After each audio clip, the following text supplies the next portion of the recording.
नमस्कार दोस्तों, कैसे हो आप लोग। मैं उम्मीद करता हूं कि आप लोग अच्छे होंगे। तो दोस्तों, आज की इस वीडियो में हम लोग बात करेंगे आप लोगों की आज की यानी कि 17 दिसंबर 2020 की वर्कशीट के बारे में। यह वर्कशीट सामाजिक विज्ञान की पाठ्य पुस्तक लोकतांत्रिक राजनीति के राजनीतिक दल वाले अध्याय से ली गई है और इसमें पुनरावृत्ति कार्य किया गया है। अर्थात इसमें जो राजनीतिक दल वाला अध्याय है उससे संबंधित प्रश्न उत्तर पूछे गए हैं। कुल मिलाकर 10 प्रश्न हैं जिनका उत्तर हमें देना है और इसके अलावा एक अनुच्छेद भी है और उस अनुच्छेद पर आधारित कुछ प्रश्न हैं। दोस्तों, इस अध्याय को वर्कशीट के माध्यम से आप लोगों के सामने पहले ही प्रस्तुत किया जा चुका है और आज प्रश्न उत्तर के माध्यम से उन वर्कशीट के अध्ययन को दोहराया जा रहा है। तो सिर्फ हमें देखना है कि ये जो प्रश्न इस वर्कशीट में पूछे गए हैं हमें इनका जवाब किस प्रकार लिखना है। तो एक एक करके हम उन जवाबों को जानेंगे।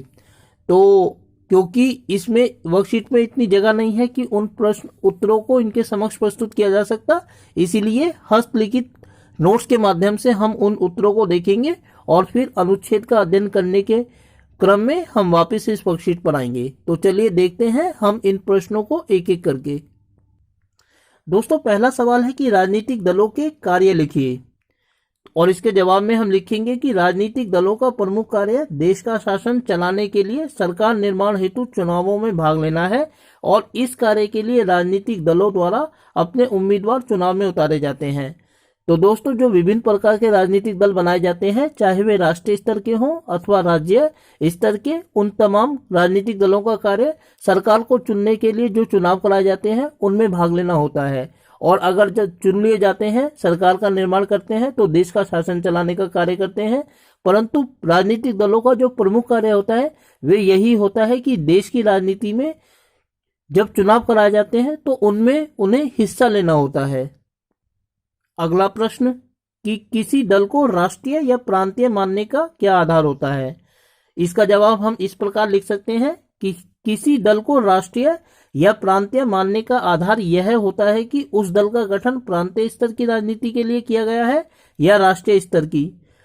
यदि कोई प्रांतीय दल राष्ट्रीय स्तर पर राजनीति में भाग लेना चाहता है तो वह ले सकता है। इसके लिए उसे आम चुनावों में भाग लेना होता है। यदि वह दल राष्ट्रीय स्तर पर 4 या उससे अधिक सीटें जीत जाता है तो उसे राष्ट्रीय दल का दर्जा दिया जा सकता है।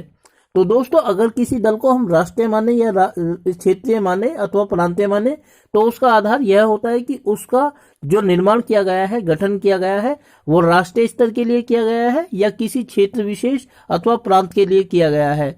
अगर कोई क्षेत्रीय दल राष्ट्रीय राजनीति में भाग लेकर राष्ट्रीय दल बनना चाहता है तो बन सकता है। इसके लिए उसको आम चुनावों में भाग लेना होता है। अगला क्वेश्चन, विभिन्न प्रकार की दलीय व्यवस्था का वर्णन कीजिए और इसके जवाब को हम इस प्रकार देख सकते हैं कि लोकतंत्र में अनेक दल हो सकते हैं, एक दल, दो दल या बहुदल। एक या द्विदल प्रणाली को लोकतंत्र के लिए अच्छा नहीं माना जाता क्योंकि इनमें चुनावों में एक या दो दल ही हिस्सा लेते हैं। बहुदलीय प्रणाली में अनेक दल होते हैं, यह लोकतंत्र के लिए सबसे बेहतर दलीय प्रणाली मानी जाती है। तो दोस्तों, एक दल प्रणाली का मतलब होता है कि देश में एक ही राजनीतिक दल है और वही चुनाव लड़ेगा, और द्विदल का मतलब है कि दो दल हैं वही चुनाव लड़ेंगे। जबकि बहुदलीय प्रणाली का मतलब होता है कि देश में 2 या 2 से अधिक दल है और वो सारे मिलकर चुनाव लड़ते हैं। जनता जिसको भी पसंद करती है, जिस पार्टी के उम्मीदवार को पसंद करती है, उसे अपना वोट देकर विजय बनाती है। इस प्रकार बहुदलीय प्रणाली जो है वो लोकतंत्र के लिए अच्छा है क्योंकि यह लोगों को विकल्प प्रदान करती है। दोस्तों, अगला प्रश्न है कि वर्तमान में राजनीतिक दलों के समक्ष चुनौतियों की व्याख्या कीजिए। यदि आप अपनी पाठ्य पुस्तक का अध्ययन करें तो आप बहुत सारी चुनौतियों को देख सकते हैं। यहाँ मैंने प्रमुख जो चुनौतियां सामान्य स्तर पर देखी जाती हैं या जिनका सामना राजनीतिक दलों को किया जाता है उनका मैंने वर्णन किया है। इनमें पहली चुनौती है भ्रष्टाचार। अक्सर यह होता है कि जो राजनीतिक दल होते हैं, अगर कोई अकेला राजनीतिक दल लोगों के विचार को प्रभावित करे तो एक अलग बात है, लेकिन यह भी संभव है कि दूसरे लोग राजनीतिक दल लोगों के जनमत के संग्रह को पैसों के माध्यम से या सुख सुविधा प्रदान करके प्रभावित करने का प्रयास करे तो इसको भ्रष्टाचार कहा जाता है। दूसरा है भाषा।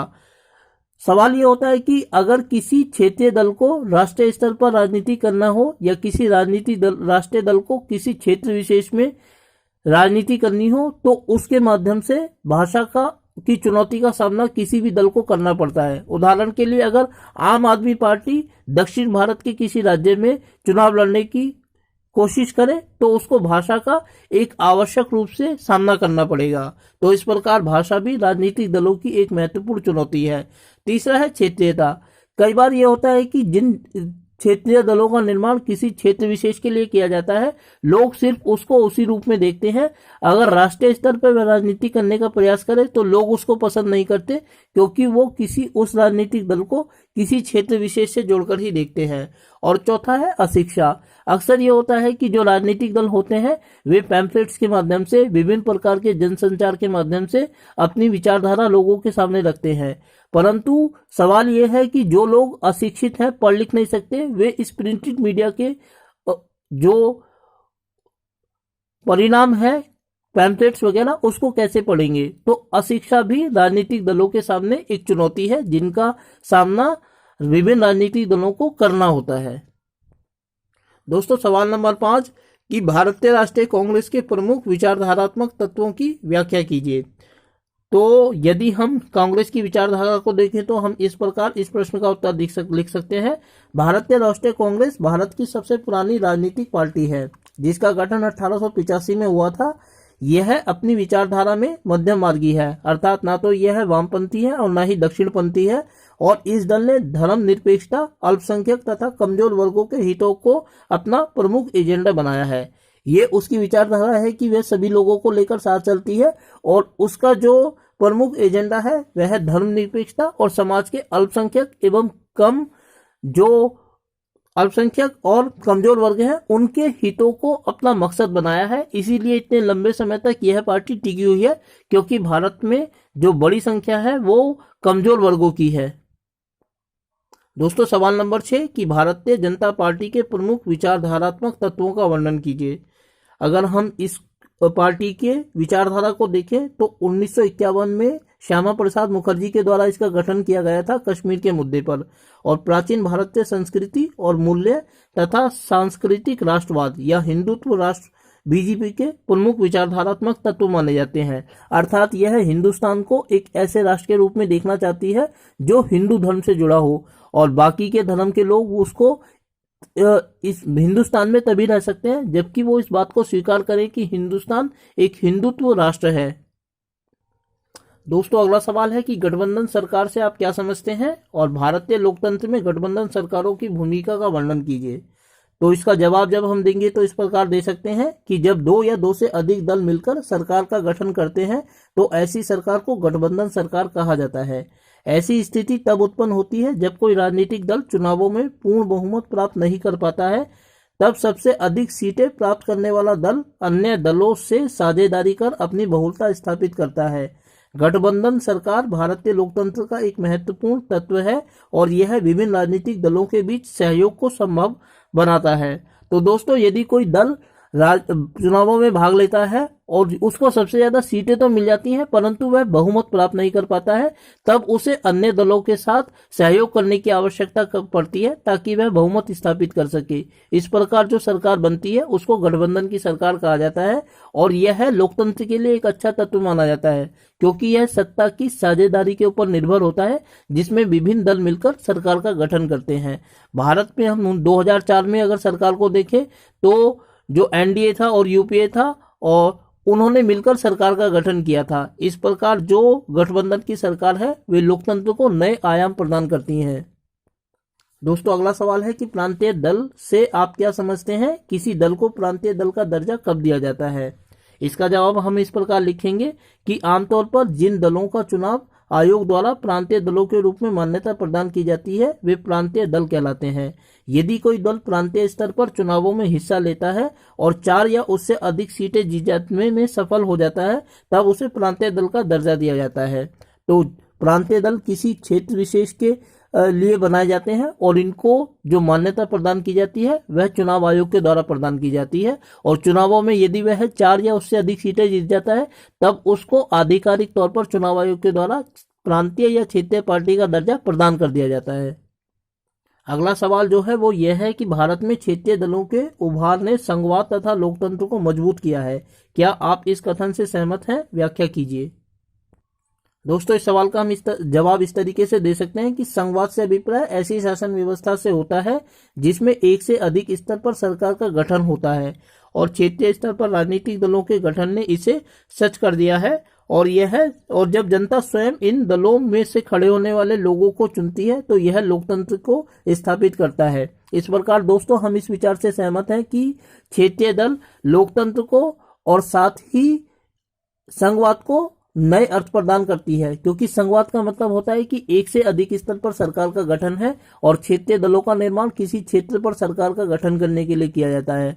और लोकतंत्र का मतलब यह होता है कि जनता खुद अपने प्रतिनिधियों को चुनती है, और जब इन क्षेत्रों में खड़े होने वाले प्रतिनिधियों को जनता खुद चुनेगी तो यह लोकतंत्र को सही मायने में स्थापित करेगा। इस प्रकार हमें इस कथन से सहमत होना चाहिए।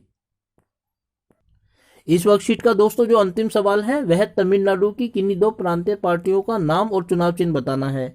इनमें द्रविड़ मुन्नेत्र कज़गम है, जिसको डीएमके कहा जाता है शॉर्टकट में, और इसका जो निशान है वह उगता हुआ सूरज है। जबकि दूसरी जो पार्टी है वह ऑल इंडिया अन्ना द्रविड़ मुन्नेत्र कज़गम है, जिसका प्रतीक चिन्ह 2 पत्तियां हैं। अब दोस्तों एक अनुच्छेद है जिसको हमें पढ़ना है। यह जो पृष्ठ है मैंने प्रिंट आउट निकलवाया था तो ब्लैक आया है, क्योंकि ओरिजिनल जो ये पेज है यह ऑरेंज कलर का है, इस वजह से यह जो पेज आया है थोड़ा डार्क कलर का आया है। फिर भी मैं आपको पढ़कर सुना रहा हूं, और इसके बाद जो प्रश्न इसमें दिए गए हैं उनको हम देखेंगे। जब अनेक दल सत्ता के लिए होड़ में हो और 2 दलों से ज्यादा के लिए अपने दम पर या दूसरों से गठबंधन करके सत्ता में आने का ठीक ठाक अवसर हो तो इसे बहुदलीय व्यवस्था कहते हैं। भारत में भी ऐसी ही बहुदलीय व्यवस्था है। इस व्यवस्था में कई दल गठबंधन बनाकर भी सरकार बना सकते हैं। जब किसी बहुदलीय व्यवस्था में अनेक पार्टियां चुनाव लड़ने और सत्ता में आने के लिए आपस में हाथ मिला लेती हैं तो इसे गठबंधन या मोर्चा कहा जाता है। जैसे सन 2004 के संसदीय चुनावों में भारत में ऐसे 3 प्रमुख गठबंधन थे: राष्ट्रीय जनतांत्रिक गठबंधन, संयुक्त प्रगतिशील गठबंधन और वाम मोर्चा। अक्सर बहुदलीय व्यवस्था बहुत घालमेल वाली लगती है और देश को राजनीतिक अस्थिरता की तरफ ले जाती है। इसके साथ ही इस प्रणाली में विभिन्न हितों और विचारों को राजनीतिक प्रतिनिधित्व मिल जाता है। तो दोस्तों, बहुदलीय प्रणाली के बारे में यह अनुच्छेद है, और इसमें 4 प्रश्न दिए गए हैं जिनका हमें उत्तर देना है। इस अनुच्छेद के जो प्रश्न उत्तर हैं उनको भी हम इसी तरह लिखित रूप में देखेंगे। दोस्तों, पहला सवाल है कि बहुदलीय व्यवस्था क्या है, तो इसका जवाब हम दे सकते हैं कि ऐसी व्यवस्था जहां अनेक दल चुनावों में हिस्सा लेने के लिए एक साथ अस्तित्व में हो वह बहुदलीय व्यवस्था कहलाती है। दूसरा सवाल है कि गठबंधन सरकार से आप क्या समझते हैं, और इसका जवाब हम इस प्रकार दे सकते हैं कि जब 2 या 2 से अधिक दल मिलकर सरकार बनाते हैं तो इसे गठबंधन सरकार कहते हैं।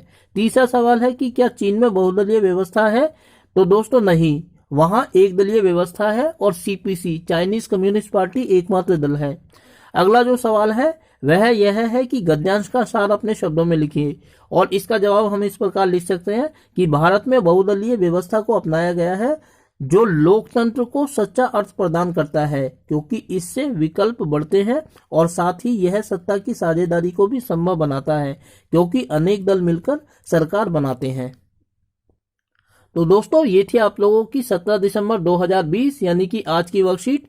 उम्मीद करता हूं कि आपको वीडियो अच्छी लगी होगी, और साथ ही आपसे अनुरोध करता हूं कि वीडियो अच्छी लगी तो वीडियो को लाइक और चैनल को सब्सक्राइब जरूर कर दीजिएगा, और अगली वीडियोस तक के लिए मेरे साथ बने रहिएगा मेरे यूट्यूब चैनल पर, जिसका नाम है सिंपल एजुकेशन। वीडियो को देखने के लिए आपका बहुत बहुत धन्यवाद दोस्तों।